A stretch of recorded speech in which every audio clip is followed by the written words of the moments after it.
When I was 10 years old, I attended a prestigious developmental camp at the U.S. National Training Center for Gymnastics in Houston, Texas. While I was there, one of the national team trainers actually took my arm and twisted it so hard that it broke my wrist. I remember crying from the pain and then being pulled aside by the coach I had traveled there with and being told that if I shed one more tear, I'd be on the first flight home. Naturally, I started training like I wasn't in any pain and ignored everything that I was feeling. This experience is part of a much larger issue where the combination of pressure, power, and silence can create a dangerous situation. Systemic abuse in elite gymnastics stems from institutional systems that have normalized harmful practices, which highlights the need for stronger athlete protection systems and organizational reform. The lessons we have learned from gymnastics extend far beyond just this sport, but are a demonstration of what happens when success is prioritized more than the well-being of its athletes. So along with the research that I've done of books, credible websites, newspapers, and scholarly journals, I personally have traumatic abuse experiences in my career as a gymnast. There have been countless gymnasts I'm one of countless gymnasts that have been pushed past the point of past my pushing point of physical and mental by coaches that have encouraged an environment of doing whatever it takes to succeed. Today I'm going to be talking about 3 main points, which are the problems of systemic abuse in elite gymnastics, the causes behind its existence, and the solutions needed to address and prevent it. So first, we must understand the scope of the problem. Systemic abuse is more than just a few instances of misconduct. It is a deep-rooted issue behind the practices of gymnastics as a whole.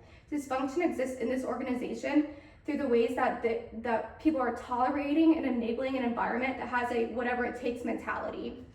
So a professor from Örebro University in Sweden, Dr. Natalie Banker-Rukti, studied women's gymnastics for over 25 years, where she notably wrote an article called Potential Outcomes of Interpersonal Violence for Women's Artistic Gymnastics, where she addresses many different types of abuse in gymnastics, specifically mental and physical, as well as sexual harassment and organizational neglect.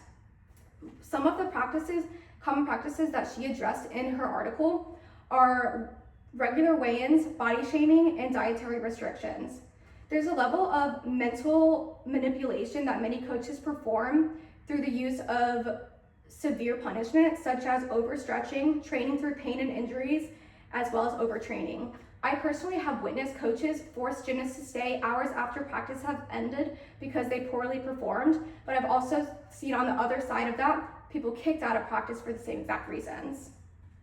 Authors Joe Baker, Carissa Safai, and Jessica Fraser Thomas from the Taylor and Francis Group co-wrote a book called High Performance Sport, A Healthy Pursuit, where they highlighted the issues of overuse and stress-related injuries compounding into much worse situations because they're often overlooked or completely ignored.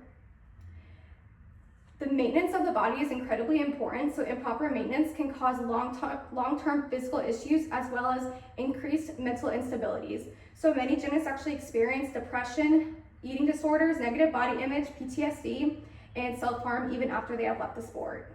So now that we've talked about the seriousness of this problem, I ask, how is this allowed to happen in the first place? So a huge proponent to this abuse occurring is the flaws in the investigation and reporting systems that are currently in place. So a former Olympic gymnast, Jennifer Say, actually wrote an article in the New York Times called How Gymnastics Culture Breeds Sexual Abuse, where she talks about another Olympic gymnast, Jamie Dancher, who was consistently reporting sexual abuse of her team doctor, Larry Nassar, but her claims went unnoticed for years. Finally, many years later, Larry Nassar was on trial where hundreds of victims testified against him. And actually, the now former CEO of USA Gymnastics, Steve Penny, said in his testimony that he believed that this organization was not obligated to report any of the allegations of abuse. So it then came out following the trial that 54 coaches between the years of 1996 and 2006 had sexual abuse convictions, but this organization failed to ban them from the sport. So another cause of the abuse is the prioritization of medals over athlete welfare. One of the U.S. Olympic Committee members, Rick Adams, spoke out at NASCAR's trial as well, where he talks about the flaws in the culture as a whole, where the success and results of the sport are a higher priority than the health and well-being of its athletes. An example of this is Carrie Strug at the 1996 Olympics, where she competed with 2 torn ligaments in her ankle and actually landed on 1 foot in order to secure gold for the US. But in truth, she was not given a choice, even though she was praised for her courage and determination. Her coach actually gave her no choice, and she knew that she had to compete regardless of her injury.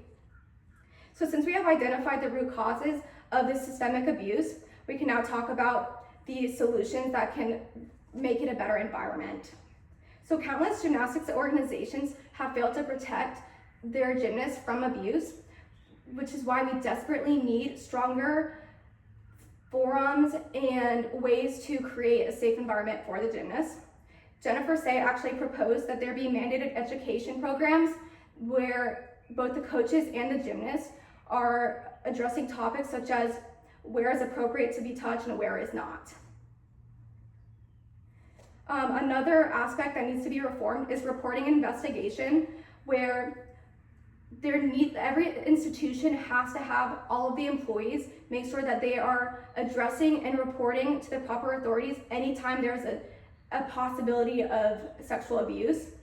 These protocols need to be well outlined and adhered to, and those that are not following the correct protocols need to have severe consequences, such as loss of membership when they are not following the correct rules. Denny Borzan from the University of Aspira actually wrote her thesis called Safeguarding Management, which is about the protection reforms of gymnastics in Croatia, where they implemented these new principles to create a safer and healthier environment for their gymnasts. The 6 principles that they focus on are empowerment, prevention, proportionality, protection, partnership, and responsibility. Through the elimination of severe punishment and the creation of a platform for the gymnasts to create their own decisions, as well as working together with the local community to ensure that abuse and neglect are reported, they have created an entirely new culture for gymnastics as a whole. So while no solution is perfect, these changes ensure that the gymnasts become the highest priority over success. So to circle back, systemic abuse in elite gymnastics stems from institutional systems that have normalized harmful practices, which highlights the need for stronger athlete protection systems and organizational reform. Today we talked about 3 topics, which were the problems behind systemic abuse in elite gymnastics, the causes behind its existence, as well as the solutions needed to address and prevent it. Although these changes don't happen suddenly and overnight, I don't give up hope that they will happen. I have hope that the next generation of gymnasts will have a positive experience, and I hope you don't give up hope either. Thank you.